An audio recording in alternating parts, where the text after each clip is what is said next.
Hey!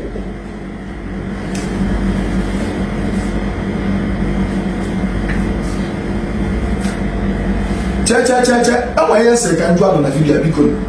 Eke Hit ka na-eji ime arrest ko ka na-eje na bunk ndị kidnapper ondo men ka na-achọ.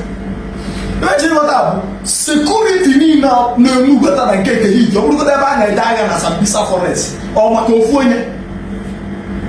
Maka bloody civilian ga-eji ka more than 1,000 of soldiers one more na ọ bụrụ ebe a na-eje ọgụ. Even your partner demand the way for wars for Jesus. Yeah. Also, we go for no any one if you get Siana, even a native doctor. We will real, we will fake. Siana Anambra State. Upon a one in contacts and the name of 20 million. In Anya, no any welfare. Now, when Cotonou, the fresh. You can one day Cotonou because and I made the Roboton facility is allowed. No one, no see Anambra State, upon a walk for the first time, many people walk here, see our happy pride, happy pugo. We never in the room with the fake, it's not out of them. If a soludo, they are choosing the Dibia Anambra State. Also, when they are choosing fake, also, they are choosing. So if you know that you don't have contacts, see Anambra State people, look at the common Eke Hit get him arrest if it was war. I'm going to ban the people bomb come and they kidnap an animal. This war that I hate you. Check, but if I don't say can do, I am on the security in Anambra State. The way they boom one go cook. Huh? Can I have security and on where kidnap or cook?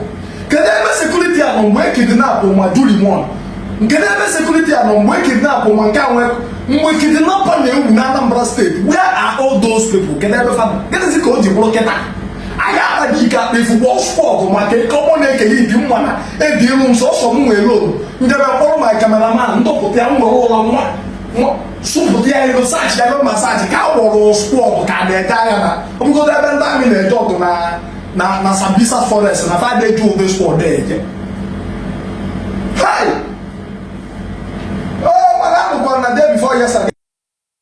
Security, I'm not one beacon. See our focus na only native doctors. I beg.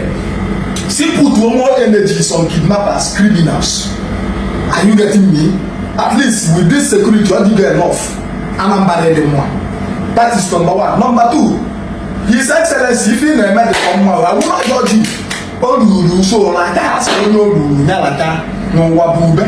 If I mean your election is fast approaching. Should in case it's all you win, I beg you, settle I don't put one because they don't buffer for them football. These people might talk to another set of people. I thought I'm get, but to have the eyes I know you. Fast over I know you, so says I because you do that. On the top one, when you are on the top one video, to man, I will go sit them on. I could know money. Thank you guys for watching this video. Stay connected on this channel by subscribing on this channel and share this video. Like. Thank you for watching. God bless you.